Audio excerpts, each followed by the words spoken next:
मैं हूं आलिया और आप देख रहे हैं breaking barriers with Alia Shah. Thank you so much for watching my show. Pakistan में बहुत से ऐसे मसाइल हैं जिन पे बार बार बात होती है, लेकिन वो मसाइल हल होने का नाम नहीं लेते। इसी में से एक मसला, जो कि आप जानते हैं कि कुछ दिन पहले एक बिल आ रहा था, जो कि वो बिल जो जबरी मजहब की तब्दीली है उसके हवाले से था। उसका मसवदा भी सामने आया, फिर उसके पर बहुत सारी ऐसी लोगों ने जो है उसके खिलाफ बोलना शुरू कर दिया। अब पता ही चला है कि उलमा कौंसिल ने उसको भी मुस्तरद कर दिया, बिल्कुल उसी तरीके से जिस तरह पहले घरेलू तशद्दुद के बिल पर भी ऐसा ही देखने को आया था। फिर ये भी मैं पढ़ रही थी कि ये भी कहा गया कि पाकिस्तान में जो है कोई वेस्टर्न कल्चर लाने की कोशिश की जा रही है, हालांकि इसके बरक्स होता रहा है। इन्हीं मौजुआत पर गुफ्तगू करने के लिए पाकिस्तान की एक बहुत बड़ी आवाज, खासतौर पर इन मौजुआत के हवाले से हमारे साथ आज मौजूद हैं डॉक्टर परवेज भूतबाई, जो कि कॉलमनिस्ट हैं, MIT से PhD, न्यूक्लियर फिजिसिस्ट, और इसके अलावा एक पॉलिटिकल कमेंटेटर के तौर पर उनका नाम आप सब जानते हैं। Thank you so much doctor साहब for joining my show. Thank you. Doctor साहब, ये मसाइल तो पाकिस्तान के लगता है कि हमेशा ही इन पे इसी तरीके से बहस होती रहेगी और कभी हल नहीं होंगे। एक अच्छा काम होने जा रहा था, लेकिन हम फिर डर गए और उलमा कौंसिल ने उसके ऊपर भी जो है वो मसाइल उठा दिए कि ये तो नहीं हो सकता। तो इसका मतलब है कि कभी भी हल नहीं होगा ये मसला। देखिए, मेरा ख्याल है कि यहाँ ये दलील देने की जरूरत है कि अगर आप जबरन किसी का मजहब तब्दील करते हैं तो आपके लोगों का अकीदा भी जबरन तब्दील किया जा सकता है। अब हाँ, उनको ये बुरा नहीं लगा कि एक हिंदू बच्ची को मुसलमान बना दिया जाए, लेकिन देखें, ये भी हो सकता है ना कि एक मुसलमान बच्ची को जबरन किसी और मजहब का बनाया जाए, क्रिश्चियन बनाया जाए, घर वापसी हो यानी कि दोबारा हिंदू बन जाए, या अहमदी बन जाए, या कुछ और बन जाए। तो वो चीज तो उन्हें अच्छी नहीं लगेगी ना। और फिर बहुत से मकाते फिक्र भी है, सुन्नियों के अंदर भी और शिया के अंदर भी। तो अगर कोई एक मकतब फिक्र से दूसरे मकतब फिक्र में जाए जबरन, तो ये भी तो अच्छी बात नहीं है। लिहाजा इंसाफ का तकाजा ये है कि अगर एक फेल, एक काम किसी एक के लिए गलत है तो दूसरे के लिए भी गलत है, अगर एक के लिए सही है तो दूसरे के लिए भी सही है। तो फिर मेरा ख्याल है कि इस तरह से अगर ठंडे दिमाग से उनके साथ बात की जाए तो शायद वो मान लें। लेकिन जिस तरह की हमारे यहाँ बहस होती है तो उसमें कोई किसी की बात ही नहीं सुनता, बस जो ज्यादा ऊंची आवाज से बोलता है जीत उसी की हो जाती है। तो इस पूरे कल्चर को हमें बदलना है। ये सिर्फ मजहबियत की बात नहीं है, ये हमारी सियासत के अंदर भी होता है। और जहां जहां कोई बहस छिड़ती है तो बस बगैर तो दलील नहीं देते लोग मुक्केबाजी पे आ जाते हैं और आवाज ऊंची करते हैं। तो ये नहीं होना चाहिए मेरे ख्याल में। जी, तो डॉक्टर साहब, मसला ये है कि इस तरह के जो भी कोई मौजू होता है, ऐसा कोई भी मसला होता है, खवातीन के हवाले से हो या मजहब के हवाले से, ऐसे उसके ऊपर तो यही होता है ना, यानी हम देखते हैं कि मौलवी हजरात की तरफ से तो जाहिर है कि उसकी मुखालफत आ जाती है। तो इसका मतलब क्या हम ये समझें कि पाकिस्तान में कभी भी कोई भी तब्दीली नहीं आएगी? हालांकि आप देख रहे हैं कि बाहर से कितनी आवाजें उठ रही हैं कुछ इन वजूहात की बिना पे। तो हमने अगर उन इन मसाइल पर काबू पाना है तो इससे तो हमें आगे निकलना होगा।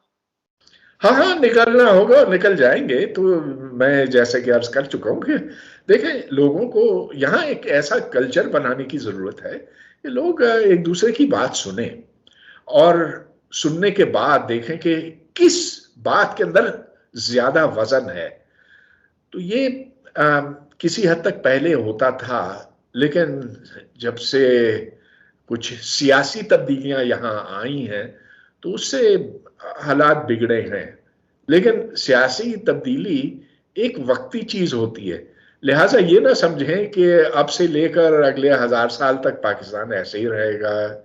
ये तो हर मुल्क के अंदर भी होता है। ये तो आप देख लें कि जो जो फैनेटिक्स होते हैं, जिनके साथ आप बहस नहीं कर सकते, वो हर जगह हैं। वो वाइट सुप्रेमेसिस्ट भी हैं, वो हिंदुत्वा के भी हैं, और वो हमारे यहाँ खूब तादाद में पाए जाते हैं। कुछ ज्यादा ही हो गया आजकल यहाँ पर। लेकिन ये खराबी हम तक महदूद नहीं है। ये एक फितरी चीज है, लेकिन हर फितरी चीज अच्छी नहीं होती, इसका मुकाबला करना पड़ता है। और देखिए, इसमें तालीम का बहुत बड़ा हाथ होता है। तो जब आप किताबें पढ़ते हैं और जब आप मुखालिफ बात को समझते हैं, ये नहीं कि उसे अपनाते हैं, उसको समझते हैं, तो फिर आपके दिमाग के अंदर एक गुंजाइश पैदा होती है। लिहाजा एक अच्छे तालीमी निज़ाम का एक अच्छा तालीमी निज़ाम वो है जिसमें मुख्तलिफ ख्यालात, मुख्तलिफ नुक्ता नज़र पढ़ाए जाएं और क्लास के अंदर भी बहस हो। तो मिसाल के तौर पे जब मैं सोशियोलॉजी का कोर्स पढ़ाता था तो मैं स्टूडेंट से ये कहता था, देखो मुझे इससे कतई कोई गर्ज नहीं कि तुम्हारा नुक्ता नज़र क्या है, मगर ये जरूरी है तुम्हारे लिए कि तुम हर एक का जानो और उसके बाद फैसला करो कि कौन सा सही है। तो मेरा ख्याल है अगर हम इस पर अमल करें तो बेहतरी ही हो सकती है। जी, डॉक्टर साहब, अभी हम देखते रहे कि कुछ दिन से बड़ी बहस चली। आपने जो है वो बुर्के के हवाले से या ये पर्दे के हवाले से कोई ऐसी बात कर दी। पहले हम उन मौज़ूआत पे हमने भी बहुत दफा जो है वो बात की है, लेकिन मतलब लोग इसके पीछे क्यों पड़ जाते हैं? और हम तो देख रहे हैं पाकिस्तान की खवातीन वही जो हमेशा से लिबास पहनती हैं, वही चादर भी ओढ़ी जाती है, बुर्का भी पहना जाता है, सलवार कमीज जो एक है चल रही है, फिर भी ये शिकायत के वेस्टर्न कल्चर आने की कोशिश हो रही है। हालांकि यहाँ पे तो हर वो चीज हो रही है जो पहले हुआ करती थी। फिर ऐसा क्यों? नहीं, हम वेस्टर्न कल्चर से मुराद क्या, अमेरिका का, यूरोप का या सऊदी अरब का? वो भी तो हमारे वेस्ट में ही है ना। अच्छा, तो देखिए, किस्सा ये है कि, और ये बात मैंने टेलीविजन पर कही और फिर उसके जी, नतीजे में बहुत शोर जी। मचा।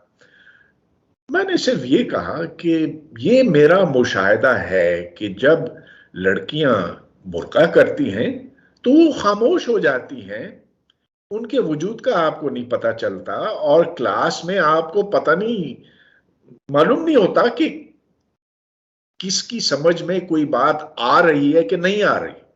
हम्म। अगर क्लास पर मैं एक नजर दोहराऊं तो वहां बुरके बुरके बुरके हैं। अगर किसी ने कोई सवाल भी किया तो मुझे नहीं मालूम कि किसने किया, और ऐसा बहुत कम हो गया कि ऐसी लड़कियां सवाल करें क्लास में। मैंने कहा कि ये नॉर्मल नहीं है और उस पर बहुत लोग नाराज हुए। तो फिर मुझे ये बात बताने की जरूरत पड़ी कि देखो, आज से 30-40 साल पहले ये नॉर्मल था कि आप क्लास में आते बगैर बुर्के के, यानी कि जैसे आम लड़की होती है, शलवार कमीज पहने हुए, जिसका चेहरा छुपा हुआ नहीं होता, और आप देख सकते हैं उसके चेहरे को, जान सकते हैं कि उसको कुछ समझ में आया भी है कि नहीं। अगर आप चेहरा नहीं देख सकते तो ठीक है, फिर आप सारी क्लासें ऑनलाइन ही कर लें। फिर तो वही हो गया कि कैमरा बंद करके आप ऑनलाइन कर लें। लेकिन देखिए, पहले के हालात मैंने कहा कि नॉर्मल थे, और फिर मैंने मजीद ये कहा कि अगर आप दूसरे मुल्कों को देखें तो चीन है, जापान है, इंडिया है, कोरिया है, यूरोप, अमेरिका, जहां जहां आप देखें तो उधर कोई बुर्का शुर्का नहीं है, और लड़कियां वहां जो नॉर्मल नॉर्मल लिबास पहने हुए हैं, तो उसको मैं एक आम चीज समझता हूं। और पहले ये होता था पाकिस्तान में, अब नहीं है। मैंने ये नहीं कहा, ना मेरा मतलब ये था, और पता नहीं क्यों लोग ये कहते हैं कि वो लड़की जो बुर्का करती है एबनॉर्मल है। बिल्कुल नहीं, बिल्कुल नहीं, बिल्कुल नहीं। मैं तो दाद देता हूं कि ऐसी लड़कियां इन मुश्किल हालात में, जो पाकिस्तान के हैं, जहां इल्म दुश्मनी है, जहां औरत दुश्मनी है, वो फिर भी पढ़ सकती हैं स्कूलों में, कॉलेजों में, यूनिवर्सिटियों में। तो मैं तो समझता हूँ कि ये बड़ी बहादुर, दिलेर, दबंग लड़कियां हैं जो पढ़ती हैं। क्योंकि हमारे यहाँ तो पहले तो लड़कियों को मार देते थे अगर उन्होंने यूनिवर्सिटी में पढ़ने की ख्वाहिश जाहिर की होती। बस यही मेरी अर्ज थी। जी, बल्कि अभी भी बहुत से ऐसे एरियाज हैं कि जहाँ पर अभी भी मार देते हैं। स्कूल तक जो है लड़की को जाने का जो है वो कुछ एरियाज जो बैकवर्ड एरियाज कहे जाते हैं सिंध में और पंजाब के भी अगर उन एरियाज में चले जाएं तो डॉक्टर साहब आप हाँ, और अब तो अफगानिस्तान में तो मुकम्मल पाबंदी लग गई ना। अब तक तो जी उन्होंने ऐसे किया है कि लड़कियों के स्कूल नहीं खोले, लड़कों के खुल गए, लड़कियों के नहीं। और जो यूनिवर्सिटियों में लड़कियां पढ़ेंगी कि जो घर से बाहर निकलेंगी उन पे बुर्का लाजिम कर दिया। तो वो लोग जो कहते हैं कि ये तो हम अपनी मर्जी से करते हैं, तो इस अफगानिस्तान में अगर उनकी मर्जी होती कि बुर्का ना करें तो फिर क्या होता। तो डॉक्टर साहब ये भी तो एक बात है। आप ये समझते हैं एक तरफ तो ये कि हाँ ये इस बात पे जो है वो सब पीछे पड़ गए आपके सबने ये तनकीद की कि बुर्का जो है वो हर्डल है। हो सकता है कि कुछ लोग ऐसा हो सकता है बुर्का पहनने वाली कुछ खवातीन भी ऐसा सोचती हो और जबरदस्ती जो है उनको मजबूरन करना पड़ता हो उनको कराया जाता हो। हाँ हाँ, यकीनन ऐसा है। दूसरी तरफ ऐसी लड़कियां भी हैं, खवातीन हैं जो अपनी मर्जी से शौक से बुर्का करती हैं, समझती हैं कि ये उनका मजहबी फरीजा है। अगर वो यूं सोचती हैं तो सोचने दें और वो बखुशी करें, उन्हें कोई नहीं रोकता। वो अपनी मर्जी की मालिक हैं। और ऐसा होना चाहिए कि औरत अपने लिबास का खुद चुनाव करे। ये तो मेरा ख्याल है कि एक बड़ी बुनियादी बात बनती है। ये तो हर एक का हक बनता है। लेकिन जो बुर्का न करना चाहे, ये उसका हक है कि वो ना करे। ठीक। तो डॉक्टर साहब ऐसे भी तो लोग हैं ना जो खवातीन बुर्का नहीं करती या चादर नहीं लेती तो उनके ऊपर भी तो तनकीद की जाती है। एक बड़ा तबका हमारा उनके ऊपर भी तो इसका मतलब ये हुआ कि जब आप ये कहते हैं कि जी ये बात क्यों कर रहे हैं कि बुर्का जो है वो हर्डल बनता है या तो फिर हम उनको ये कहें क्या उनको लोग ये कह सकते हैं कि आप भी तो जो खवातीन चादर नहीं लेती बुर्का नहीं पहनती उनके ऊपर बहुत ज्यादा तनकीद करते हैं या दुपट्टा नहीं लेती या जीन्स पहन लेती हैं। मेरा ख्याल है कि अगर कोई जीन्स पहनना चाहे उसमें कोई खराबी नहीं। आप देखें सारी दुनिया में लड़कियां जीन्स पहनती हैं।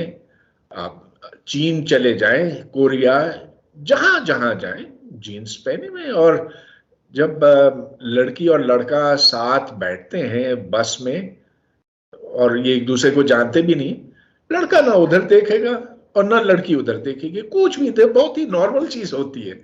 यहां हमने इसका बतंगड़ बनाया और यहां उसका नतीजा ये हुआ कि औरत का जीना पाकिस्तान में बड़ा मुश्किल हो गया है। अगर वो बाजार जाए तो हर एक उसको घूरता है या या कोई छेड़खानी करता है, कोई बदतमीजी करता है उसके साथ। पाकिस्तान में बहुत मुश्किल है लड़कियों का रहना और घर से बाहर निकलना। तो इसीलिए फिर कहा जाता है कि वो अगर बुर्का करें तो फिर कुछ नहीं होगा। क्यों? ये तो उसका हक बनता है कि वो अपना चेहरा दिखाए।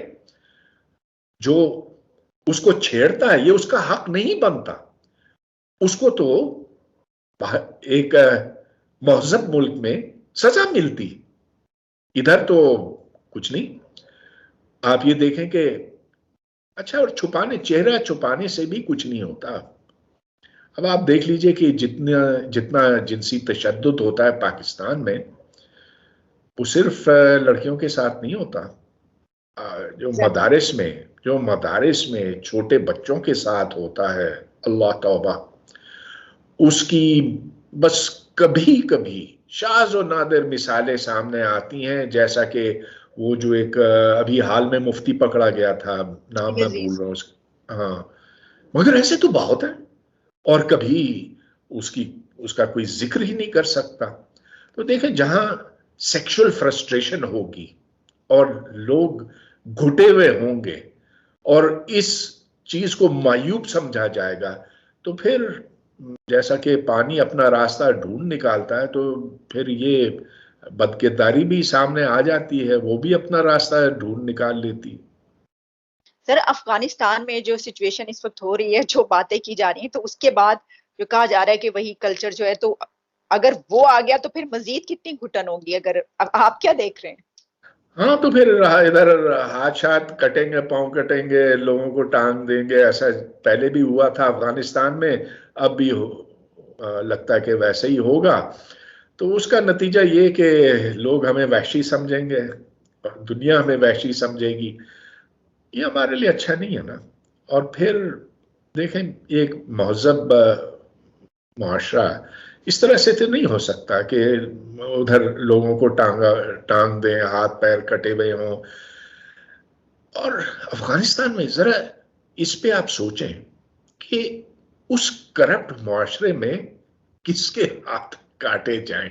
देखिए, ये वो पुराना जमाना नहीं है, आज से 1400 साल पुराने का, कि कोई उधर से बकरी या भैंस चोरी करता हुआ पकड़ा गया, या किसी के हाथ में सोना था और वो पकड़ा गया। अब तो सारा व्हाइट कॉलर क्राइम है। अब तो वो लिखत पढ़त में इतना बड़ा पैसा उड़ाया जाता है, चोरी किया जाता है, लेकिन उसको साबित करना, ये काम फिर एक एक तवील इन्वेस्टिगेशन मांगता है। और जब ये सारी तहकीक हो जाती है तो फिर पता चलता है कि ये सबूत इतना मजबूत नहीं है। अब आप देख लीजिए कि पाकिस्तान में जितनी करप्शन है, हर एक जानता है। ये जर्नल भी करप्ट हैं और सियासतदान भी हैं और दूध वाला भी है और पुलिस वाला भी है और सब। लेकिन ये तो नहीं हो सकता ना कि आप पुलिस वाला जो 5,000 रुपए की रुश्वत ले, उसको वही सजा दें जो आप एक जर्नल को देते हैं जिसने करोड़ों रुपए सिर्फ इससे बना लिए कि उसने जमीन अपने नाम कर दी। और जमीन अपने नाम करने में क्या मुश्किल होती है एक फौजी वो के तो लिए। सजा होती नहीं है, दूध वाले को तो हो जाएगी, लेकिन इनको नहीं होगी। हाँ, तो किस किस के हाथ आप काटेंगे और क्या उसका आप पैमाना रखेंगे? क्या इंसाफ का निजाम आप बनाएंगे जो जमाना जदीद के लिए मौजू हो? मुझे तो नहीं समझ में आता। उसके तो कवायद बने ही नहीं है और आप हाथ पैर काटने लगे। ये क्या बात हुई? अच्छा डॉक्टर साहब, आपसे इस जो अभी हालिया एक मौजू चल निकला है कि कुछ पॉलिटिशियंस की जो है कुछ इस तरह की वीडियो सामने आ रही है, कहा जा रहा है किसने निकाली, आगे इलेक्शन आ रहा है, क्या इलेक्शन पे असरअंदाज होने के लिए, क्या ये जो सियासत है, आप इसको किस तरफ जाता हुआ देख रहे हैं? क्या कुछ हो रहा है? मैंने ऐसी कोई वीडियो नहीं देखी है। मैंने सुना है कि ऐसी वीडियोस हैं, लेकिन जो इस तरह के काम करता है बहुत ही कोई घटिया ही लोग हो सकते हैं। देखिए, जो जिसकी जाती जिंदगी है वो उसको रहने दें। हर इंसान के अंदर कुछ ना कुछ खराबी होती है, लेकिन अगर वो सिर्फ अपने आप तक वो महदूद रखे या अपने दोस्त अहबाब या जिनसे उनका डायरेक्ट ताल्लुक है उस तक महदूद रखे, और अगर वो किसी को नुकसान ना पहुंचाए तो करने दें फिर। लेकिन अगर कोई तशद्दुद पे, मारपीट पे उतर आए तो मैं समझता हूं कि ये फिर एक जुर्म है और उस जुर्म की सजा होनी चाहिए एक अदालत में, जिसमें पहले से कानून और कवायद पहले तय हो चुके हों। तो जो रियासत के कानून है उसके तहत होना चाहिए। लेकिन ये जो आप मुझे बता रहे हैं कि वीडियो किसी की निकाल ली और कोई ऐसे उल्टे सीधे काम कर रहा है, मैं समझता हूं बहुत ही घटिया चीज है। ये ब्लैकमेलिंग होती है। मेलिंग वैसे तो एक बड़ा मौसर तरीका है अपने दुश्मनों को जेर करने का, लेकिन ये गैर गैर अखलाकी चीज है।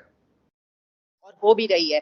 अच्छा, इसके हमने इसके ऊपर बड़ी तनकीद भी की। निसाब में जो कुछ किया जा रहा है उसके अंदर, जैसे कुछ ऐसी मसलन ये कि एक खबर जब ये आई थी कि जी मलाला को उसमें नाम तक जो है वो करने के लिए फिर वो बैन कर दी गई किताब, उसका नाम निकाल दिया गया। फिर उसके बाद हमने ये भी देखा कि जो बच्चे और बच्चियों को किस तरीके से उसमें पोर्ट्रे किया जा रहा है, यानी ये कि जो लड़कियां हैं उनके हुकूक सही तरीके से नहीं। तो इसका जवाब जो है हुकूमत ये दे रही है कि नहीं, हमने जो है वो ऐसा कुछ नहीं किया, और इसको जानबूझ के जो है ये एक बनाया जा रहा है, इसको जो है वो हुकूमत को खराब करने के लिए, बदनाम करने के लिए। उसमें भी सच्चाई हो सकती है। हो सकता है कि हुकूमत ने ये ना कहा हो कि मलाला की तस्वीर निकाल दो किताबों से। हो सकता है कि ये कुछ ऐसे लोगों की तरफ से किया हुआ हो जो मलाला और ख़वातीन की आज़ादी को सख्त नापसंद करते हैं। इसका मुझे पता नहीं, लेकिन इसमें कोई शक नहीं कि जो वाहिद कौमी निसाब है इसमें खराबी दर खराबी है। अब हाल में इस पर अमल दरामद शुरू हुआ है, किताबें भी छप गई हैं, और एक किताब जो प्री प्राइमरी रियाजी की है, मैथमेटिक्स की है, उसका किसी ने बहुत तफसीली तज्जिया किया है, बड़ा बहुत बारीक बीनी से। एक एक सफ़े को देखकर उसने, और ये इस शख्स का नाम है डॉक्टर अंजुम अल्ताफ, ये लम्स के डीन भी होते थे, तो उन्होंने हर सफ़े को पलट कर देखा है और ये देखा कि हर सफ़े पर गलतियां और ऊटपटांग बातें, और वो इस नतीजे पे पहुंचे हैं। इन्होंने 5 किस्तों में इस तजिए को छापा है सिंध कुरियर में। वो इस नतीजे पे पहुंचे हैं कि इससे बड़ा जुल्म हम अपने बच्चों पर नहीं कर सकते कि ऐसी किताबें पढ़ाएं। अब देखिए, हम प्राइमरी की किताब ठीक तरह से लिख नहीं सके। मुझे तो बड़ा खौफ आ रहा है कि जब ये पहली, दूसरी, चौथी, 5वीं की किताबें छापेंगे, ये तो प्री प्राइमरी था, तो उसमें क्या कुछ होगा। जो हमारे निसाबी कुतुब लिखने वाले हैं, कमबख्तों को खुद कुछ नहीं आता, तो ये तो हमारा बेड़ा गर्क कर देंगे। और मैं आपको ये बताता चलूं कि मैंने सिंध टेक्स्ट बुक बोर्ड से इल्तिजा की थी। उन्होंने मुझे अपना रुकन भी बनाया था आज से 6-7 साल पहले। मैंने कहा कि खुदारा आपकी किताबें, खास तौर पे वो जो साइंस की हैं, इतनी गंदी हैं, इतनी खराब हैं कि वो हमारी पूरी नस्ल बर्बाद कर रहे हैं। तो उन्होंने कहा अच्छा आप बताएं कि क्या करने की जरूरत है। तो मैंने बताया कि ये तब्दील करना है, ये करना है, ये करना है। और अब इतनी ज्यादा खराबियां थी कि आखिर में मैंने कहा कि खुदारा कोई दूसरी किताब लिखवाएं, और ऐसे लोगों से लिखवाएं जो कुछ जानते हैं उस मजमून के बारे में। उसके बाद उन्होंने मुझे सिंटेक्स बोर्ड से निकाल दिया निकाल दी। तो अब ये असर नौ हमारा तालीमी निज़ाम बनाने चले, तामीर करने चले, और मुझे तो बड़ा डर लगता है कि हमारी जो आने वाली नस्लें हैं वो किस कदर जाहिल होंगी। ये उनका कसूर नहीं है, ये इस सरकार का कसूर है जो हमें अंधेरे में धकेल रही है। डॉक्टर साहब, पहले ही ये हाल है तो अब तो मजीद, यानी कहाँ हम बेहतरी की बातें कर रहे हैं कि बेहतरी की तरफ जाएं, चलें जैसे दूसरे कंट्रीज जो है। तो आपकी ये बात से तो ये पता चल रहा है कि हम मजीद जो है वो गड़े की तरफ जा रहे हैं।